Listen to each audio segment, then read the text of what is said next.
Good morning student. चलिए, कल हम लोगों ने डिस्कस किया था एटॉमिक रेडियस, किस तरह से उसमें क्या क्या चेंजेस होते हैं। ठीक है, उसमें से आपने 4 तरह के एटॉमिक रेडियस आपने देखा था, covalent radius, metallic radius, van der Waals radius और आयनिक रेडियस। ठीक है ना। आज हम शुरू करेंगे factors affecting atomic radius. Factors affecting atomic radius. ठीक है ना। वो कौन कौन से फैक्टर्स हैं जो एटॉमिक रेडियस को अफेक्ट करते हैं। तो सबसे पहली बात, तो इफेक्टिव न्यूक्लियर चार्ज बढ़ेगा तो आउटर मोस्ट इलेक्ट्रॉन पर क्या होगा, फोर्स बढ़ेगा तो श्रिंक करेगा, यानी रेडियस क्या हो जाएगी, छोटी हो जाएगी। तो पहला फैक्टर्स है एटॉमिक रेडियस। ठीक है ना, इज इनवर्सली प्रोपोर्शनल टू, ठीक है ना, effective nuclear charge, jet effective. ठीक है ना। इसका मतलब ये हो जाएगा लिथियम क्या हो जाएगा, बड़ा होगा बेरिलियम से, बेरिलियम बड़ा होगा बोरान से, बोरान बड़ा होगा क्या, बोरान किससे बड़ा होगा, कार्बन से, कार्बन बड़ा होगा नाइट्रोजन से, नाइट्रोजन किससे बड़ा होगा, ऑक्सीजन से। ठीक है ना। और ऑक्सीजन किससे बड़ा होगा, फ्लोरीन से। ठीक है ना। अब आप यहां पर हीलियम और यहाँ पर नियान जो होगा उसकी साइज बेटा थोड़ा सा बढ़ जाएगी, तो यहाँ पर थोड़ा जीरो ग्रुप को हम अलग से देंगे, क्योंकि उसमें कंप्लीट सेल भरा होता है, पूरी तरह से भरा होता है, तो उसकी साइज समवॉट क्या हो जाती है, थोड़ी बड़ी हो जाती है। ठीक है ना। तो हम इस पर अभी इसी पर पढ़ेंगे। दूसरा फैक्टर्स है, ठीक है ना, स्क्रीनिंग इफेक्ट।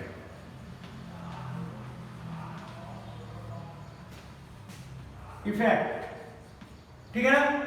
तो यहां पर बेटा देखो, atomic radius is directly proportional to screening effect. Screening effect बढ़ेगा तो न्यूक्लियर फोर्स क्या होगा, कम होगा। जब न्यूक्लियर फोर्स कम होगा तो क्या होगा, साइज बढ़ेगी। ठीक है ना। अब अगला है एटॉमिक रेडियस। तीसरा, number of orbit, number of shell. ठीक है ना। तो यहां पर एटॉमिक रेडियस, ठीक है ना, is directly proportional to number of shell.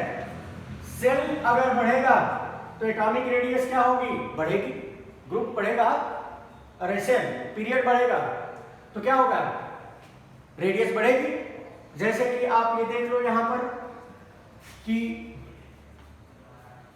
Lithium, ठीक है ना, is smaller than sodium, is smaller than potassium, is smaller than rubidium. ठीक है ना। इसी तरह से आप ले लो fluorine, is smaller than chlorine, is smaller than bromine, is smaller than iodine. Group बढ़ रहा है तो इनका क्या हो रहा है, रेडियस भी बढ़ रही है। कहने का मतलब होता है कि डाउन द ग्रुप क्या होगा, रेडियस बढ़ेगी। ठीक है।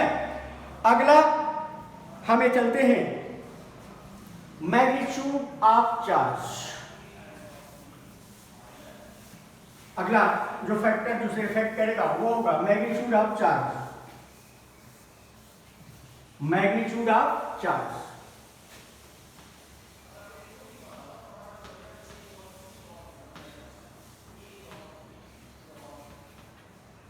जो भी होगा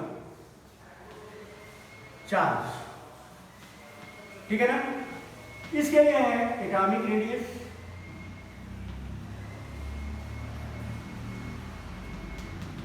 कल हमने बताया था is directly proportional to negative charge, या इनवर्सली प्रोपोर्शनल टू क्या, पॉजिटिव चार्ज। हमने कल बताया था कि पॉजिटिव चार्ज बढ़ेगा तो साइज छोटी होगी, नेगेटिव चार्ज बढ़ेगा तो साइज बड़ी होगी। ठीक है। अब आप देख लीजिए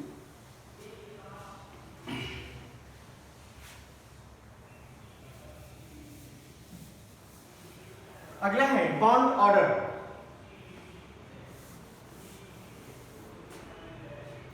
बॉन्ड ऑर्डर,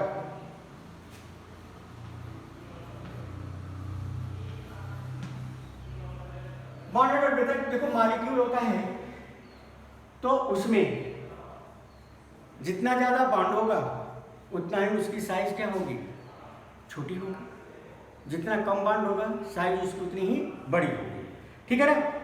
अब आप ये देखो यहां पर अगर हमने नाइट्रोजन लिया, ठीक है ना, तो यहां पर atomic radius is directly proportional, inversely proportional to bond order. Bond order बढ़ेगा तो एटॉमिक रेडियस क्या होगी, छोटी होगी। जैसे N2 हम ले लें, अब आप देखो और N के बीच में, ठीक है, N और N के बीच में, ठीक है, single bond N, double bond N और N, ट्रिपल बॉन्ड N। अब आप देखो नाइट्रोजन किस बॉन्ड से जुड़ा है, सिंगल बॉन्ड से जुड़ा है, तो इसकी रेडियस क्या होगी, बड़ी होगी। और डबल बॉन्ड से जुड़ा है तो यहाँ पर बॉन्ड ऑर्डर कितना है इसका, बॉन्ड ऑर्डर इसमें 1, यहाँ पर क्या है 2, बोलो 2, यहाँ पर क्या है 3। तो यहाँ पर जितने नंबर आप बॉन्ड होंगे नाइट्रोजन के बीच में, ठीक है ना, वो अगर बढ़ेंगे तो साइज क्या होगी, छोटी होगी। तो इस तरह से ये हो गया, ठीक है ना। तो बॉन्ड ऑर्डर बढ़ेगा तो साइज क्या होगी, छोटी होगी। तो सबसे छोटी साइज ये हो जाएगी। क्लियर, इस तरह से रहा आपका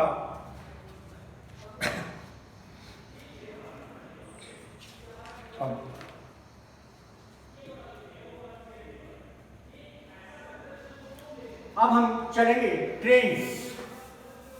क्या होगा, ट्रेंड्स में चलेंगे। चलो, इतना चीजें फैक्टर को देखने के बाद आपको अब समझ में आ गया होगा, फैक्टर्स को देखने के बाद आपको समझ में आ गया होगा कि ट्रेंड्स क्या होगा। Trends across the period,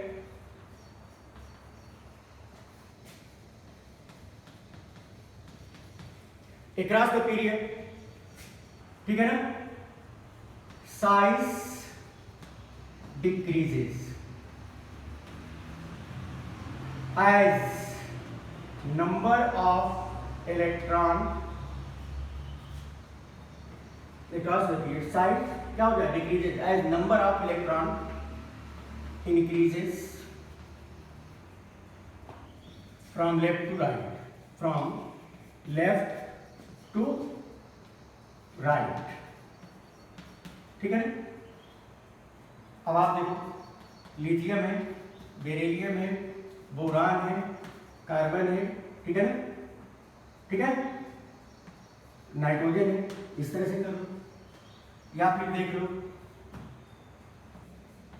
aluminium है, ठीक है ना, के बाद क्या है, सिलिकॉन है, सिलिकॉन के बाद क्या है, फास्फोरस है, फास्फोरस के बाद क्या है, सल्फर है, सल्फर के बाद क्या है, क्लोरीन, ठीक है ना। इस तरह से अक्रॉस द पीरियड क्या हो रहा है, साइज क्या हो रही है, डिक्रीज हो रही है। यहां भी साइज भी क्या हो रही है, डिक्रीज हो रही है, ठीक है। डाउन द ग्रुप अब चले,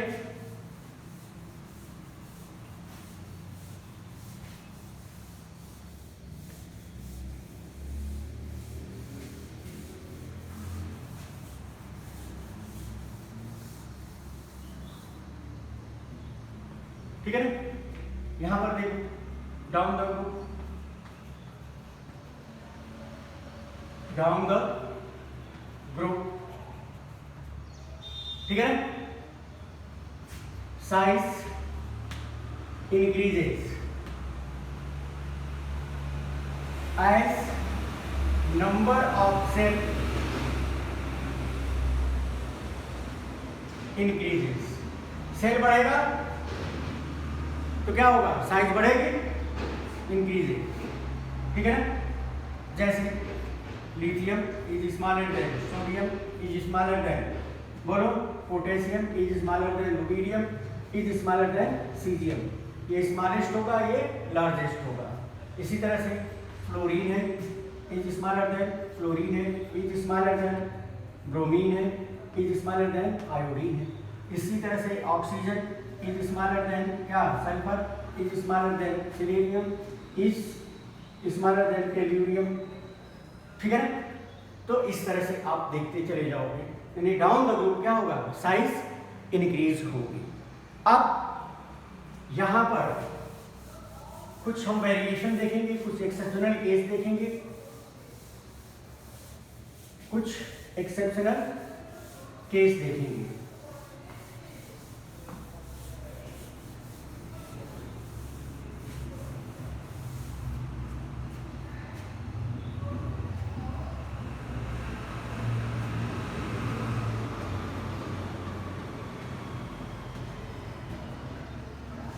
ठीक है ना, एक्सेप्शनल केस। अब आप देखो, पहला है ट्रांजिशन मेथड।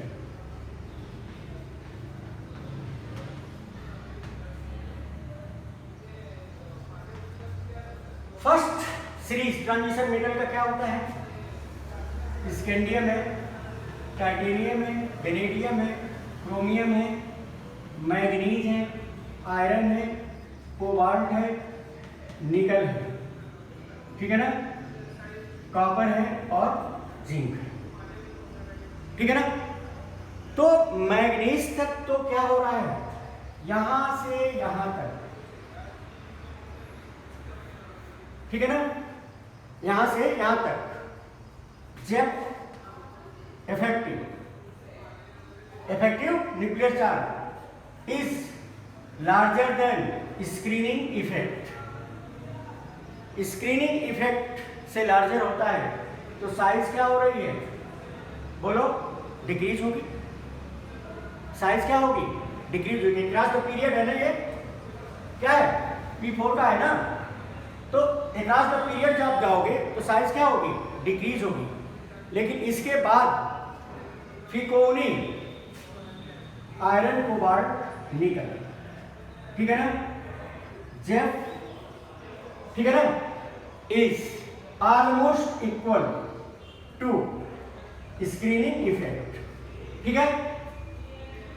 यहां से यहां तक साइज क्या हो रही है, डिक्रीज हो रही है। साइज क्या हो रही है, डिक्रीज हो रही है, ठीक है।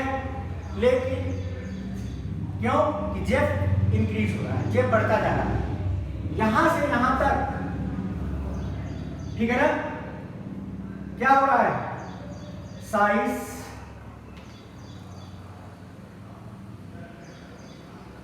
नियरली सेम होगी। साइज क्या होगी, ऑलमोस्ट सेम होगा, क्योंकि दोनों क्या है, स्क्रीनिंग इफेक्ट और जेफ दोनों बराबर है, तो एक दूसरे को क्या करते हैं, काउंटर बैलेंस करते हैं। स्क्रीनिंग इफेक्ट के कारण साइज छोटी हो रही है, लेकिन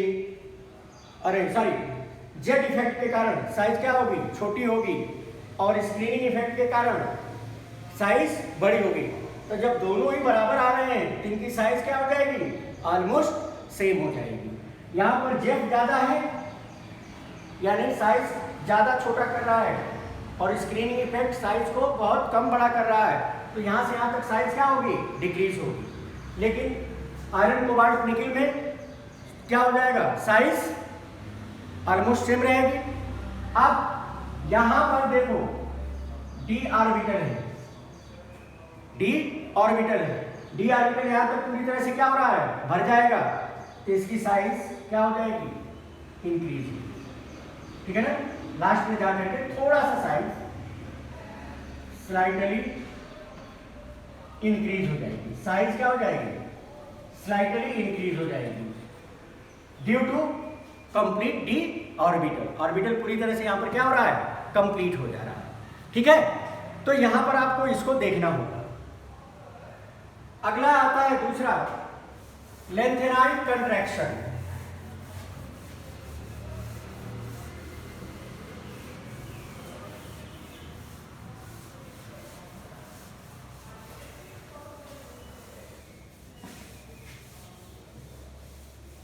दूसरा एक्सेप्शनल केस है लेंथेनाइड कंट्रैक्शन।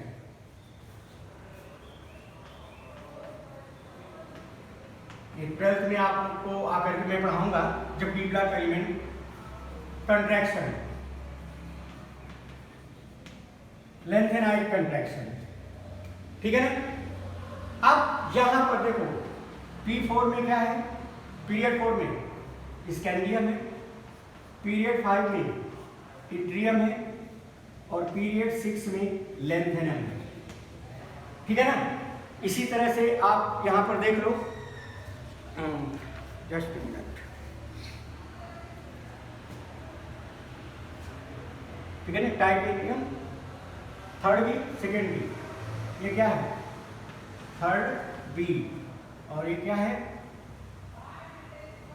फोर्थ बी, ठीक है ना, ये फोर्थ बी है, ठीक है ना।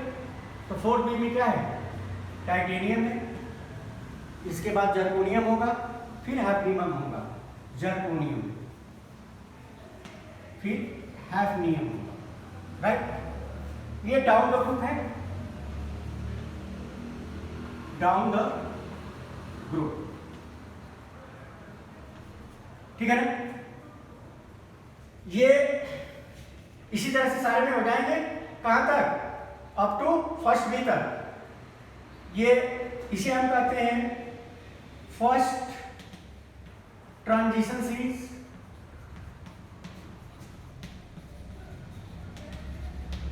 इसे हम कहते हैं सेकेंड ट्रांजिशन सीरीज,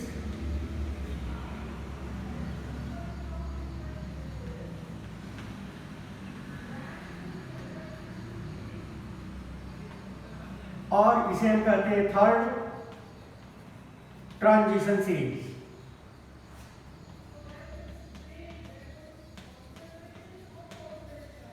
ठीक है ना। अब आप जाओगे कि यहां से यहां तक तो साइज क्या हो रही है, फर्स्ट से सेकंड ट्रांजिशन सीरीज में क्या होगा, साइज इंक्रीज होगी, ठीक है ना, साइज क्या होगा इंक्रीज होगा। लेकिन इसके बाद आप यहां से आप यहां जाओगे तो साइज क्या हो जाएगी, थोड़ा सा हैफनियम आ गया है ना, तो साइज क्या हो जाएगी, साइज में कोई रिमार्केबल चेंज नहीं होगा, साइज में कुछ रिमार्केबल चेंज नहीं होता है, ठीक है ना। अब क्या होता है, इसके लिए रीजन क्या होता है कि यहां से यहां तक तो आप बढ़ेगी, लेकिन जब इसके नीचे जाओगे तो यहां पर हमने बताया था पीरियोडिक टेबल में 4f के, ठीक है ना, 5d है तो 4f के इलेक्ट्रॉन, ठीक है ना, 4f में इलेक्ट्रॉन भरेगा। ध्यान रहे फर्स्ट ट्रांजिशन सीरीज से लेकर के सेकेंड ट्रांजिशन सीरीज में साइज इंक्रीज होती है, लेकिन इसके बाद साइज में कोई रिमार्केबल चेंज नहीं होता। उसके नीचे के सीरीज में, नीचे के पीरियड में साइज क्या होती है, कोई रिमार्केबल चेंज नहीं होता है। इसका रीजन ये होता है कि इलेक्ट्रॉन जब f ऑर्बिटल में फिल होने लगता है तो f ऑर्बिटल की साइज थोड़ी क्या होती है, बहुत बड़ी होती है, तो इफेक्टिवली वो स्क्रीन नहीं कर पाता है। जब स्क्रीन नहीं कर पाता है तो आउटर मोस्ट सेल पर क्या होगा, अब आप फिर से देख लो, यहां पर हमने 1 2 3 4, ठीक है ना, यहां पर 4f है, पांचवा छठे में, अब इसमें जब सपोज करो यहां पर इलेक्ट्रॉन है, यहां पर 4 है, हमने कर लिया 4f यहां पर कर लिया और इलेक्ट्रॉन यहां पर है, तो इसकी साइज कुछ अजीब तरीके से बहुत बड़ी होती है, तो न्यूक्लियर चार्ज को इफेक्टिवली क्या होता है, स्क्रीन नहीं कर पाता है, और जब इफेक्टिवली स्क्रीन नहीं कर पाता है तो न्यूक्लियर फोर्स ऑफ अट्रैक्शन इस पर क्या होगा, बढ़ जाएगा। न्यूक्लियर फोर्स ऑफ अट्रैक्शन क्या हो जाएगा, बढ़ जाएगा, तो साइज क्या हो जाएगी, बढ़ने के बजाय थोड़ा सा श्रिंक कर जाएगी। इस श्रिंकिंग को हम क्या कहते हैं, लेंथेनाइड कंट्रैक्शन। इस स्क्रीनिंग को क्या कहते हैं, लेंथेनाइड कंट्रैक्शन, बिल्कुल सही, ठीक है ना।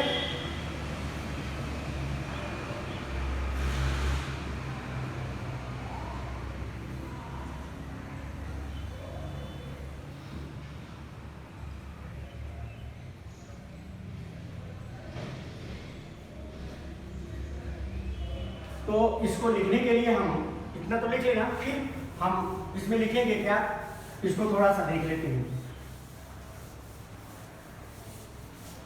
ठीक है ना।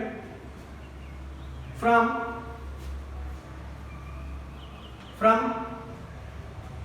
First transition series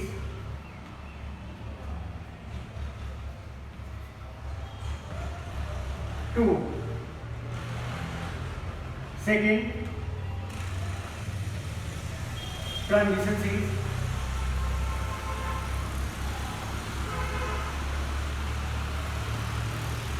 series size क्या होगी, ठीक है ना, इंक्रीज होगी, बट आफ्टर देन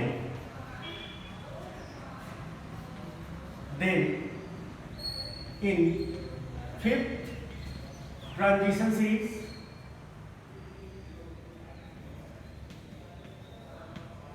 ठीक है ना।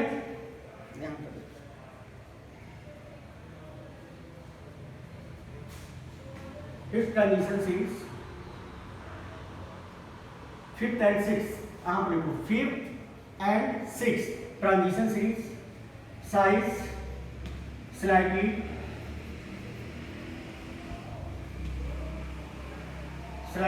decrease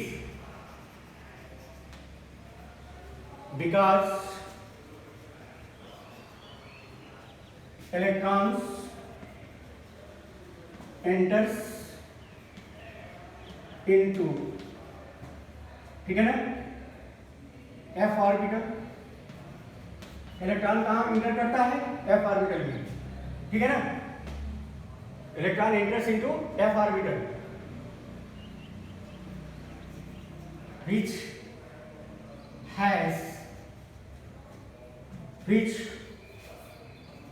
do not screen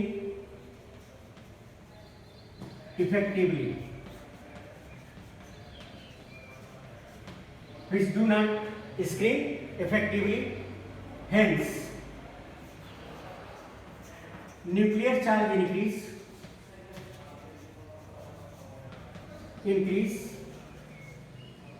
nuclear charge increase करेगा और साइज स्लाइटली डिक्रीज।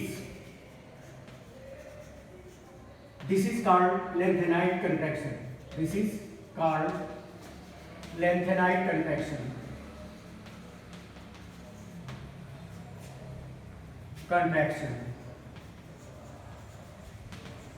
इसे हम लेंथेनाइट कंट्रैक्शन कहते हैं, ठीक है ना। अब अगला है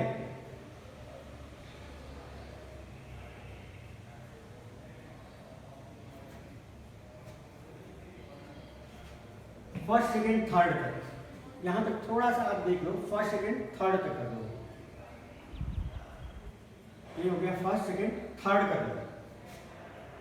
फिफ्थ में भी ऑब्जर्व होता है, ठीक है, इतने तक हो जाएगा, इसे हम लेंथेनाइट कंट्रैक्शन कहते हैं। फिफ्थ से लेंथेन शुरू होता है तो वहीं से अपना शुरू हो जाएगा, थोड़ा सा इसमें भी दिखता है। चलो ये रहा,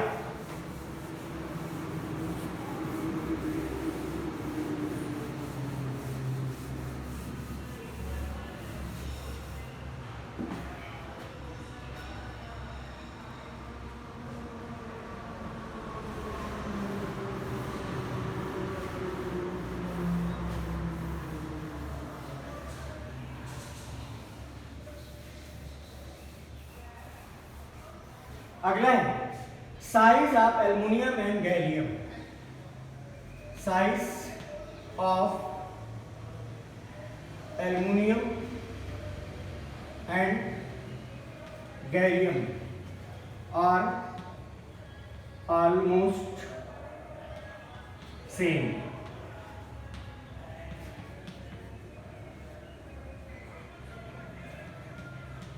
ड्यू टू ट्रांजिशन एलिमेंट।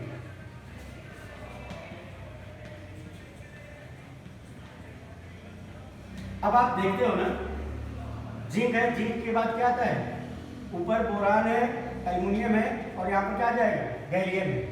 तो यहाँ पर क्या होता है, स्क्रीन जो होता है ना ज़्यादा करता है, तो इसकी साइज डाउन आपको पढ़ना चाहिए, लेकिन स्क्रीन के कारण, ठीक है ना, डी ऑर्बिटल तो पूरी तरह से क्या हो जाता है, बड़ा होता है, तो साइज इसकी थोड़ी सी क्या हो जाती है, स्क्रीनिंग इफेक्ट क्या होगा, इधर डी ऑर्बिटल का स्क्रीनिंग इफेक्ट क्या होगा, ज़्यादा होगा, तो इस पर न्यूक्लियर फोर्स अब बढ़ेगा। जब न्यूक्लियर फोर्स बढ़ेगा तो क्या होगा, साइज थोड़ी सी छोटी होगी। तो यहाँ पर साइज एल्यूमिनियम से गैलियम तक जाते जाते बढ़नी चाहिए, लेकिन साइज क्या हो रही है, ऑलमोस्ट सेम आ जा रही है, ठीक है ना। अब आप देखो बिल्कुल हो गया है, आइसो इलेक्ट्रॉनिक का हो गया। अगला हम चलेंगे आयोनाइजेशन पोटेंशियल। अगला जो हमारा है आयोनाइजेशन पोटेंशियल क्या होता है, बहुत इंपॉर्टेंट और इंटरेस्टिंग है। Ionization potential,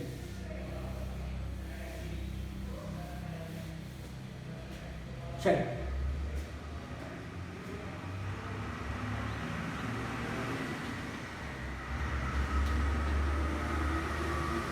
potential,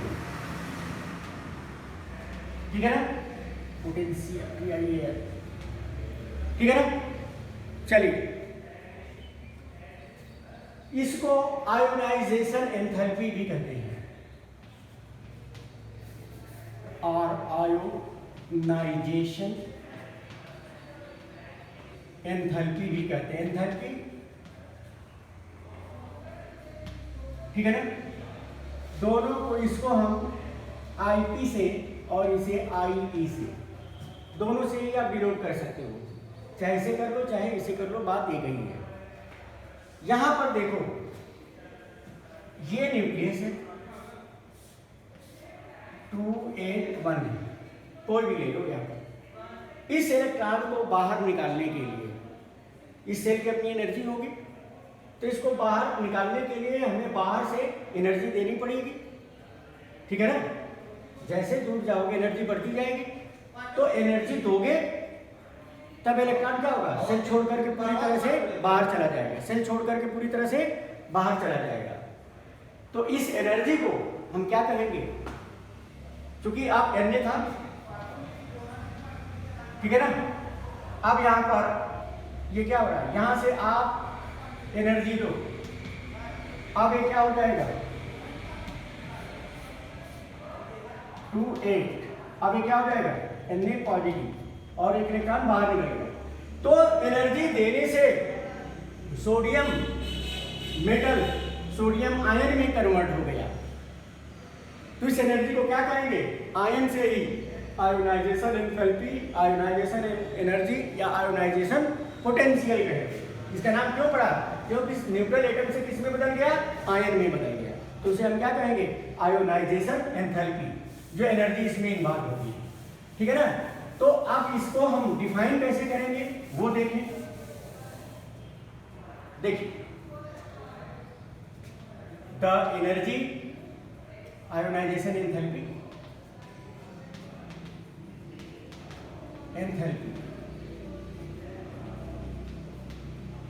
the amount of energy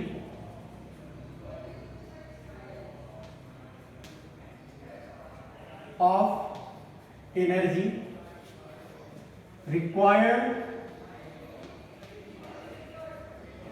the amount of energy required to remove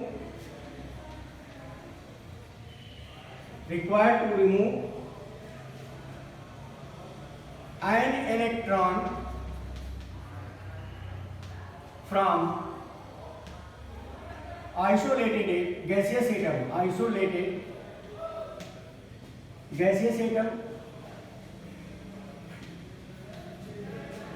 is called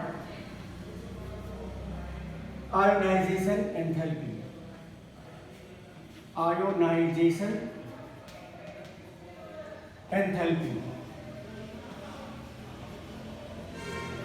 इसे हम आयोनाइजेशन एंथैल्पी कहते हैं। किसी भी आइसोलेटेड गैसियस एटम से एक इलेक्ट्रॉन को बाहर निकालने के लिए जितने अमाउंट ऑफ एनर्जी की जरूरत होती है उसे हम क्या कहते हैं, आयोनाइजेशन एंथैल्पी।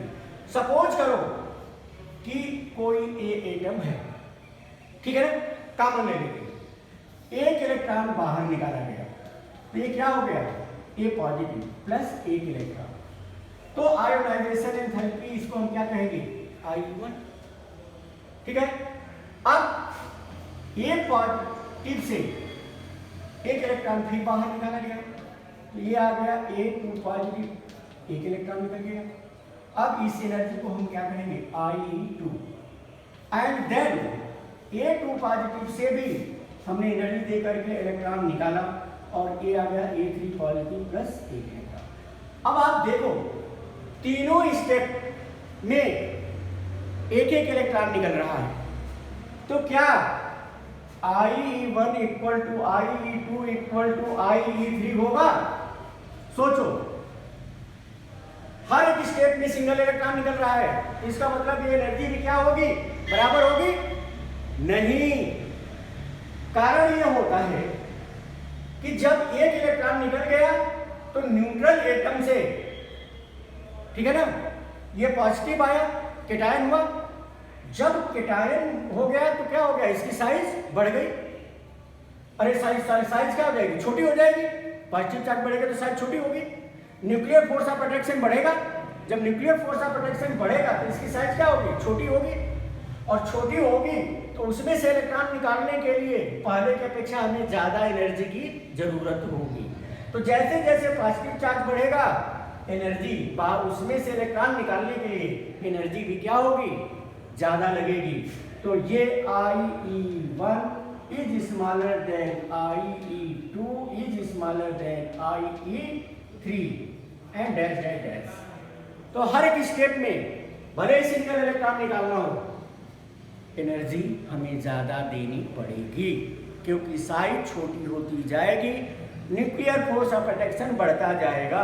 तो जिस इलेक्ट्रॉन पर जैसे जैसे न्यूक्लियर फोर्स ऑफ अट्रैक्शन बढ़ेगा उस इलेक्ट्रॉन को निकालने के लिए हमें और अधिक एनर्जी की जरूरत पड़ेगी।